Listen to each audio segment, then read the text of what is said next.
शिक्षा को पटरी पर लाने के जो दावे किए जाते हैं वो चिराग तले अंधेरा वाली कहावत ही साबित हो रहे हैं, क्योंकि कॉलेज में परीक्षा दे रहे छात्रों के लिए रोशनी तक की व्यवस्था नहीं होती और छात्र मोबाइल के टॉर्च से पेपर लिखने को, एग्जाम लिखने को मजबूर हैं।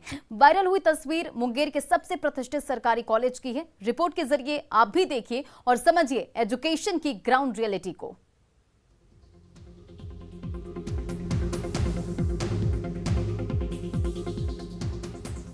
अंधेरे कमरे में नजर आ रहे रोशनी के चमकते पॉइंट्स। ये नजारा किसी मनोरंजन वाली जगह का नहीं, बल्कि ये तस्वीर है एक कॉलेज के परीक्षा हॉल की। बिल्कुल सही सुन रहे हैं और देख रहे हैं आप। अंधेरे में मोबाइल टॉर्च के सहारे परीक्षा देते ये हैं मुंगेर के JRS कॉलेज के छात्र, जिनका सेंटर यहाँ के नामचीन RD एंड DJ कॉलेज में पड़ा है और ये कुछ इसी अंदाज में BA पार्ट 2 की सप्लीमेंट परीक्षा दे रहे हैं।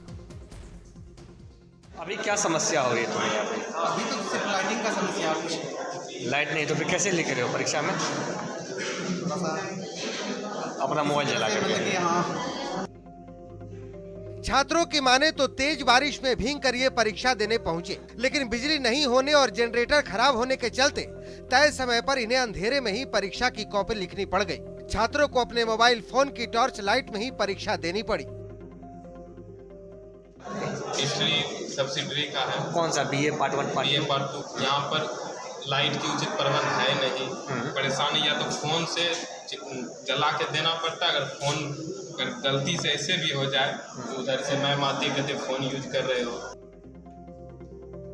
छात्र बता रहे हैं कि किन मजबूरियों में इन्हें परीक्षा देनी पड़ रही है, लेकिन कॉलेज के सेंटर सुपरिटेंडेंट की दलील बड़ी अजीब है। कह रहे हैं कि प्राकृतिक आपदा है, क्या करें, हमारे हाथ में कुछ भी नहीं। जो मेरे हाथ में नहीं है, बिजली नहीं है तो वो हम ला नहीं सकते। जनरेटर अभी मिस्त्री आया है, वो ठीक कर रहा है, क्योंकि अगली परीक्षा की भी हमको ये करना है। बारिश होगी, प्राकृतिक आपदा है, इसको हम क्या करें। बारिश से हुई बर्बादी को प्राकृतिक आपदा कहते हैं। इतनी जानकारी तो एक छात्र को भी है, लेकिन कॉलेज का एक शिक्षक जो केंद्र अधीक्षक के पद पर तैनात है, वो यदि ऐसी बात कहे तो विभाग की मजबूरी को समझना मुश्किल भी नहीं है, क्योंकि केवल कहने भर के लिए इंफ्रास्ट्रक्चर कॉलेज में है। जब परीक्षा का शेड्यूल पहले से तय था, समय निर्धारित था, बावजूद इसके कॉलेज के जनरेटर को ठीक कराना किसकी जिम्मेदारी थी? संजय कुमार केंद्राधीक्षक की या खुद परीक्षा देने आए छात्रों की? कमाल है सुपरिटेंडेंट साहब, गलती स्वीकार नहीं कर अजीबो गरीब दलील देने से तो बचते। वैसे ये प्राकृतिक आपदा नहीं, जंग लगे विभाग के सिस्टम की कुव्यवस्था है, इसे समझ लीजिए। न्यूज़ 18 के लिए मुंगेर से अरुण कुमार शर्मा की रिपोर्ट। शेखपुरा में हर खेत को पानी मिले, इसके लिए लगातार कोशिशें की जा रही है, जिसके तहत पाइप और आहर की उड़ाही भी की जा रही है, ताकि बरसात का पानी का ठहराव हो सके और जल संचय से जल स्तर भी ठीक हो सके। लेकिन सदर ब्लॉक का पुरैना पंचायत में मनरेगा योजना से पईन की खुदाई की गई, जिसमें ठेकेदार ने खानापूर्ति की है और जल संचय के लिए कराए गए पईन उड़ाही का जायजा लिया। हमारे संवाददाता अजीत कुमार सिन्हा ने। जल संचय को लेकर मनरेगा योजना के तहत नहर का उड़ाही और खुदाई का कार्य चल रहा है। शेखपुरा का ये पुरैना पंचायत है, जहां लगभग 4,40,000 रुपये की लागत से ये नहर की खुदाई की गई है। आप देख सकते हैं क्या इसकी गुणवत्ता है। जो लगभग 5 फीट की खुदाई होना है, लेकिन बस लगता खाना पूर्ति किया गया, सिर्फ इसका मिट्टी का हल्का सा घास जो है उसको छील दिया गया है। इस रूप में अगर बरसात का जो पानी आएगा उसका ठहराव होने का कोई सवाल ही नहीं है। तो आखिर जब पानी का ठहराव नहीं होगा, जल संचय की व्यवस्था नहीं होगी, तो फिर सरकार की राशि का दुरुपयोग क्यों हो रहा है? ऐसी स्थिति में ज़रूरत है कि इस पूरे योजना की जांच होनी चाहिए, ताकि जो जल संचय की योजना, जो सरकार की मंशा है, जिला प्रशासन का जो योजना है कि हर खेत को पानी मिलेगा, जल स्तर यहाँ का ठीक सुधरेगा, लेकिन मनरेगा कर्मियों के द्वारा और जो इसके ठेकेदार हैं उसके द्वारा राशि की लूट हो रही है, खाना पूर्ति की जा रही है। इस योजनाओं का ना तो कोई जांच हो रहा है और राशि की निकासी हो रही है। इन योजनाओं की जांच करने की जरूरत है ताकि पानी संचय हो सके। अजीत कुमार सिन्हा, न्यूज़ 18, शेखपुरा। हालांकि डीएम ने कहा कि योजना की जांच कराई गई है, जिसमें खुदाई कम हुआ और इसे ठीक करने का निर्देश भी विभाग को दिया गया है। जो मिट्टी भराई किया गया है ताकि स्टोरेज काफ़ी ज़्यादा हो, वो कम किया गया है। और अभी हम लोग नापे भी क्रॉस सेक्शन 30 फीट का लेके, तो सही में 2 फीट मिट्टी कम है। और अभी हम लोग कॉन्ट्रैक्टर को दिया है कि जब तक वो 2 फीट मिट्टी और नहीं डालते तब तक उनका पेमेंट नहीं किया जाएगा। उधर देवघर में श्रावणी मेले के दौरान सूचना केंद्र में अनाउंसर के लिए वैकेंसी के लिए छात्र छात्राओं में उत्सुकता नजर आ रही है। यहां 1 महीने की नौकरी के साथ साथ सीखने और सिखाने और बाबा की सेवा करने का भी मौका मिल रहा है। रिपोर्ट देखिए।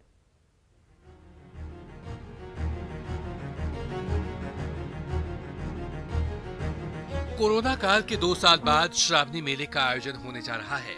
इस मेले को लेकर देवघर में कॉलेज के छात्र छात्राओं में भी खासा उत्साह दिख रहा है। दरअसल 1 महीने तक चलने वाले श्रावणी मेले में अनाउंसर की जरूरत होती है। इसके लिए दमदार आवाज और बेहतरीन प्रस्तुति वाले छात्र छात्राओं का चयन किया जाता है, जिन्हें 333 रुपए प्रतिदिन के हिसाब से 1 महीने का करीब 10,000 रुपए मानदेय मिलता है। युवाओं को जेब खर्च के साथ ही भोले शंकर की सेवा का मौका मिलता है, जिसे लेकर सूचना भवन कार्यालय में आवेदन देने वाले युवा जुट रहे हैं।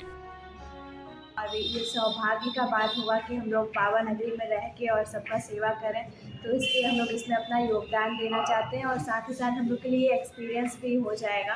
पैसे वो सेकंड प्रायोरिटी है, फर्स्ट प्रायोरिटी है कि हम लोगों को सीखने के लिए मिलेगा। घर से निकल के हम लोग को सीखेंगे, अपने दम पे खड़े हो पाएंगे, सेल्फ डिपेंडेंट हो पाएंगे, तो इसलिए ये बहुत ही अच्छा साधन है मुझे लगता है। पैसे तो सेकंड प्रायोरिटी है, फर्स्ट प्रायोरिटी है कि हम लोग को सेवा देना है और सीखना है। इन लोग का एक शौक है कि हम भी सावन में कांवरियों का सेवा करें। तो वैसा पर्पस नहीं है, इन लोग को एक उमंग है कि हम भी सावन में अपना सेवा दें। तो इस पर्पस से सारी बच्चियाँ आवेदन करने के लिए हमको प्रेरित की, तो हम उसको ले आके आवेदन करवाएं। दरअसल सावन महीने के दौरान स्कूल कॉलेज बंद रहते हैं और इस दौरान काम में जुटने से छात्र छात्राओं को अपनी छोटी मोटी जरूरतें पूरी करने के साथ ही बेहतर अनुभव भी प्राप्त होता है। दरअसल मेले के दौरान बाबा मंदिर से लेकर कांवरिया पथ तक 32 से अधिक सूचना केंद्र बनाए जाते हैं, जहां 3 पारियों में उद्घोषक रखे जाते हैं। इनका नाम कांवरिया साथी रखा गया है, जो सूचना प्रसारण के साथ ही प्रशासन की व्यवस्थाओं की जानकारी भी देते हैं। अखबारों में विज्ञापन दी जाती है, आवेदन लिए जाते हैं और फिर उनका ऑडिशन होता है, तब इनका चयन प्रक्रिया पूरी की जाती है और इसके लिए एक निश्चित इमोल्यूमेंट्स, इनका दैनिक भत्ता निर्धारित किया गया है। तो ये सारी प्रक्रियाओं को पूरा करने के बाद जो योग्य पाए जाते हैं उनको मेला क्षेत्र में तैनात किया जाता है, ताकि वे कुशल तरीके से कांवरिया बंधुओं को, कांवरिया श्रद्धालुओं को सहयोगात्मक तरीके से उनको जलार्पण करने में सहयोग प्रदान कर सकें। देवघर में श्रावणी मेले के दौरान कांवरिया साथी रोजगार सृजन का एक बेहतर विकल्प है, जिसमें छात्र छात्राओं को अनुभव के साथ ही जेब खर्च और बाबा की सेवा करने का अनोखा मौका मिलता है। न्यूज़ 18 के लिए देवघर से संवाददाता मनीष दुबे की report.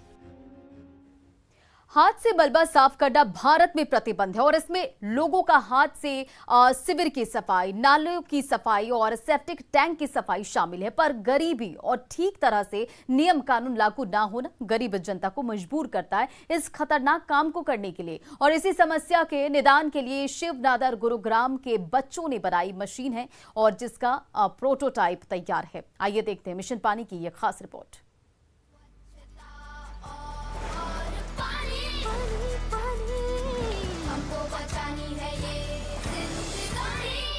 The sewage cleaning process in India is quite unique. It is not like anything else you've seen in other countries where it is quite standardized. Here, many of these sewer outlets, tanks are not connected to a central system, and thus they require cleaning through external means. Also, these tanks, holes are located in very narrow roads, places where even the big machines cannot go, so it is done with human intervention. Over the past 5 years, 351 manual scavengers have lost their lives because of this process of manual scavenging, where they have to enter the sewage and clean it. It might not be the most highlighted issue in our country, but it is still a big issue, and just to work upon it, to help the manual scavengers, to give them a life of dignity, we decided to take up this project. That is why In our design, we have integrated a user-based interface which has an LCD screen and a button layout. The LCD screen gives a view of the camera that has been integrated in the design. It helps us monitor the sludge and its cleaning. The LCD screen also displays the concentration of the 4 main sewer gases, as we have gas sensors. The button layout helps in operating functionalities of the jet mechanism, the rotatory blades, the suction pump, and turning on or off the camera. We also have an audio-based instruction manual which would help the manual scavengers operate this machine without their literacy causing any issue. This way we are preventing them from going inside the septic tank, and at the same time they do not lose their job.